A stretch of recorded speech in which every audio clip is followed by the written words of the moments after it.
सच्चिदानंद रूपाय विश्वोत्पत्त्यादि Hathaway तापत्रय विनाशाय श्री कृष्णाय वयम नुमः। सच्चिदानंद स्वरूप भगवान श्री कृष्ण को प्रणाम, जो सृष्टि स्थिति प्रलय के हेतु हैं और तीनों तापों का नाश करते हैं। हे नाथ, आपका स्मरण ही शरण है, कल्याण का एकमात्र आश्रय। यही मंगल स्मरण भागवत मार्ग की आरंभ घंटी है।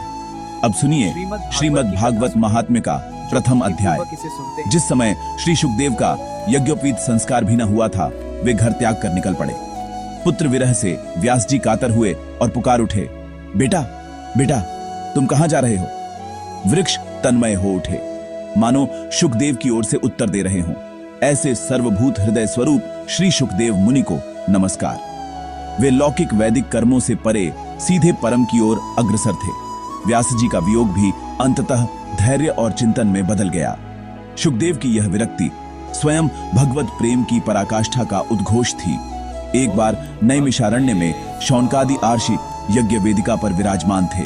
मुनिवर शौनक ने महामती सूत जी को प्रणाम कर पूछा, सूत जी, आपका ज्ञान अज्ञानतम का नाश करने को करोड़ों सूर्यों समान है। कृपा कर हमारे कानों के लिए अमृतमय सारगर्भित कथा कहिए। भक्ति ज्ञान वैराग्य से महान विवेक कैसे बढ़ता है? वैष्णव लोग इस माया मोह से अपना पीछा कैसे छुड़ाते हैं? घोर कलिकाल में आसुरी वृत्ति से पीड़ित जीवों का दिव्यीकरण कैसे हो? कोई ऐसा शाश्वत साधन बताइए जो श्रेष्ठ, पावन और श्री कृष्ण प्राप्ति कर हो। चिंतामणि लौकिक सुख देती, कल्प वृक्ष स्वर्गीय संपदा, पर प्रसन्न गुरु योगी दुर्लभ, नित्य वैकुंठ धाम दिला देते हैं। सारी सभा में एकाग्रता श्रवण के लिए तल्लीन मौन उतर आया। शौनक जी, तुम्हारे हृदय में भगवान का प्रेम है, अतः मैं सभी सिद्धांतों का निष्कर्ष कहता हूं।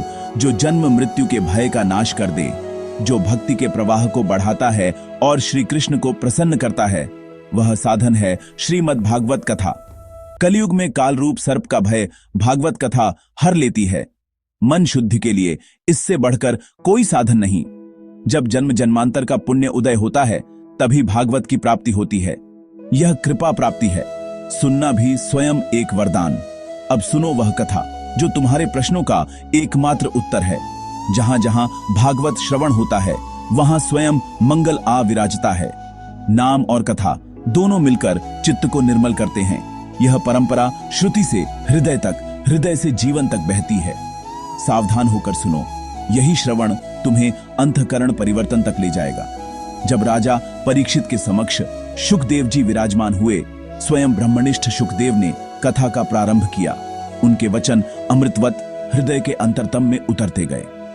देवता अमृत कलश लेकर आए, जैसे कह रहे हों, यह अमृत भी उस कथा के आगे तुच्छ है। मेरी अंतिम प्यास केवल हरि कथा से बुझे। सभा में विरक्ति और रस दोनों का अद्भुत संयोग, तत्व समन्वय हुआ।